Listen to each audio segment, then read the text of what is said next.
ஓம் நம சிவாய. தெய்வத்தின் குரல் முதல் பகுதி, முருகனின் வடநாட்டு அவதாரம் என்ற தலைப்பில் மகாபெரிவா அருளிய உரை. தென் தேசத்தில் சீர்காழியில் பிறந்து ஜைனர்களை ஜெயித்த அதே குமாரசுவாமி வடதேசத்தில் பௌத்தர்களின் ஆதிக்கம் இருந்தபொழுது பிரயாகையில் அவதாரம் செய்தார். அவருக்கு குமாரல பட்டர் என்று பெயர். பேரிலேயே குமார சம்பந்தம்.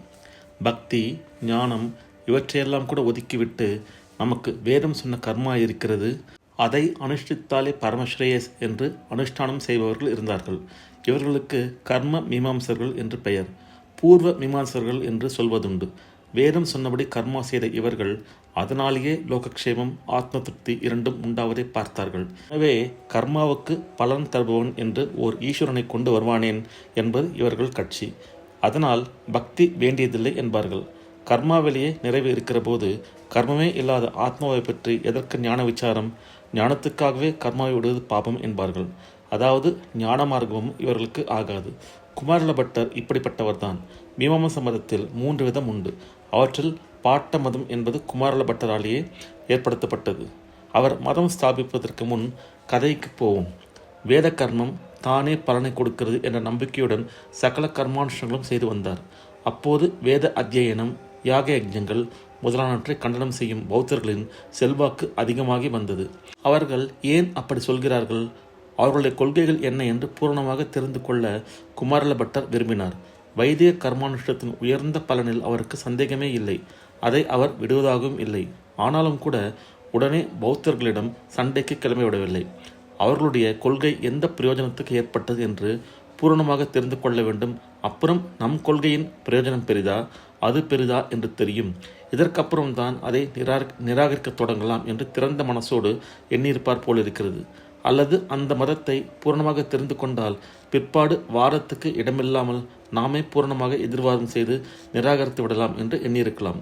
சுப்பிரமணியர் என்கிற நிலையிலேயே இருந்தால் எல்லா மத சித்தாந்தமும் கற்றுக்கொள்ளாமலே தெரிந்துவிடும் தான். ஆனால் சுப்பிரமணியாயிருந்து ஜெயிப்பது உதவாது. ஏனென்றால் எப்போது பார்த்தாலும் அபிப்பிராய வேறும் இருக்கத்தான் செய்யும். அவற்றை மனுஷர்கள் தங்கள் புத்தியை சக்தியை விருத்தி செய்து கொண்டு தாங்களே தீர்த்து கொள்ள விடாமல் சுப்பிரமணியரையே மறுபடி எதிர்பார்த்து கொண்டிருக்க விடுவதில் சாரமில்லை. எடுத்ததற்கெல்லாம் தெய்வசக்தியை காட்டி ஜனங்களை உபயோகமில்லாமல் வைப்பதனால் சிருஷ்டியே வேண்டாமே.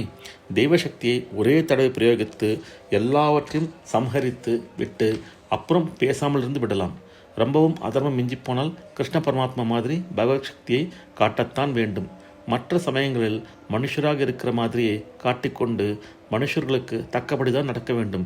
இதனால் மனுஷ சக்தியை வைத்துக்கொண்டு அதையே பெரிதாக்குகிற தன்னம்பிக்கையை, தைரியத்தை, உற்சாகத்தை ஜனங்களுக்கு ஊட்ட வேண்டும். பௌத்தத்தை சம்பூர்ணமாக அறிந்த பிறகே அதை கண்டிக்க எண்ணிய குமாரல பட்டர் இப்படி நினைத்தார் போலிருக்கிறது. அதனால் மனுஷ ரீதியில் பௌத்த சித்தாந்தத்தை வித்யாபியாசம் செய்ய முடிவு செய்தார். பௌத்தர்களோ தங்களது இரகசிய தத்துவங்களை சிஷ்யர்களுக்குத்தான் சொல்லிக் கொடுப்பார்கள். அதோடு கூட அவர்கள் கர்மானுஷ்டானம் செய்கிற பிராமணர்களை தங்கள் விகாரத்தில் சேர்த்து கொள்ள மாட்டார்கள். இதற்காக ஒரு பெரிய தியாகம் செய்தார் குமாரல பட்டர். எதிராளி கொள்கைகளை சத்தியமாக உள்ளபடி தெரிந்து கொள்ள வேண்டும் என்பதற்காகவே தம்முடைய சத்தியத்தை தியாகம் செய்தார். பொய் வேஷம் போட்டார். தம்மை பௌத்தர் என்றே சொல்லிக்கொண்டு விகாரத்தில் சேர்ந்து விட்டார். அந்தரங்கமாக அவசியமான கர்மாக்களை மட்டும் அனுஷ்டித்து வந்தார். மற்ற சமயங்களில் அவர்களில் ஒருத்தராகவே காட்டிக்கொண்டார். இப்படியே அங்கேயிருந்து சம்பூர்ணமாக பௌத்த சித்தாந்தத்தை கற்றுக்கொண்டு விட்டார். அதற்கப்புறம் அவர் பிக்ஷுவாக இருந்து புத்த தர்மத்தை பரப்பப் போவதில்லை, எப்படியாவது கத்தரித்து கொண்டு நழுவ பார்க்கிறார் என்று விகாரத்தை சேர்ந்தவர்களுக்கு சந்தேகம் வந்துவிட்டது. அவருக்கு தெரியாமல் விசாரணைகள் செய்து அவரை பற்றிய உண்மையை தெரிந்து கொண்டார்கள். சரி, நம்மை வஞ்சனை பண்ணியவனை நாமும் வஞ்சிக்க வேண்டும். இவன் கொஞ்சமாக நம் இரகசிய தத்துவங்களை தெரிந்து கொண்டிருந்தால் விகாரத்திலிருந்து விரட்டினாலே போதும். இவனும் முழுக்க தெரிந்து கொண்டு விட்டான். ஆனதால் லோகத்திலிருந்தே இவனை விரட்ட வேண்டும் என்று அவர்கள் தீர்மானம் பண்ணினார்கள். அகிம்சை தத்துவம் போன இடம் தெரியவில்லை. ஹித வஞ்சனையாக அவரை ஏதோ பேச்சு காட்டி விகாரத்தின் 7வது மாடிக்கு அழைத்து கொண்டு போனார்கள். அங்கேயிருந்து அவர் எதிர்பாராத சமயத்தில் அவரை அப்படியே கீழே தள்ளிவிட்டார்கள். அந்த ஆபத்து சமயத்தில் கூட அவருக்கு வேதத்தில்தான் ஸ்மரணை. எனவே வேதம் பிரமாணமாக இருந்தால் நான் 7ஆம் மாடியிலிருந்து விழுந்தும் எனக்கு கெடுதல் ஏற்படாமல் இருக்கட்டும் என்று ஆணை வைத்து கொண்டே விழுந்தார். அதேபோல் அத்தனை உச்சத்திலிருந்து விழுந்தும் அவருக்கு மண்டை நொறுங்கவில்லை, கை கால் கூட முறியவில்லை. கண்ணில் மட்டும் ஒரு கல் பொத்துக்கொண்டு கொஞ்சம் புண்ணாகிவிட்டது. நமக்கு அவர் எப்படி பிழைத்தார் என்று ஆச்சரியமாக இருக்கிறது.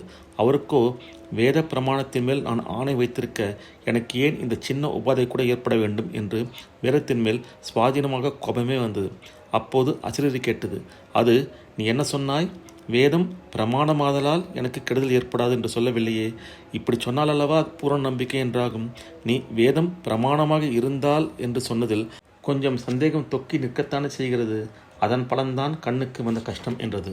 குமாரல பட்டர் முன்னைவிட தீவிரமாக வேத கர்மங்களில் விசுவாசம் வைத்து பாட்ட மதத்தை ஸ்தாபித்து பௌத்தத்தை நிராகரணம் செய்ய தொடங்கினார். தன் மதம் சித்தாந்தம், எதிராளி மதம் பூர்வபக்ஷம் இரண்டையும் கரைத்து கொடுத்த மகாமேதையாதலால் சுலபத்தில் பௌத்தர்களை வாரத்தில் வென்றார். ஓம் நம சிவாய. இந்த அருளுரையின் தொடர்ச்சியை அடுத்த பதிவில் பார்க்கலாம். ஓம் நம சிவாய. ஹரஹர சங்கர, ஜெய ஜெயசங்கர, காஞ்சி சங்கர, காமகோட்டி சங்கர.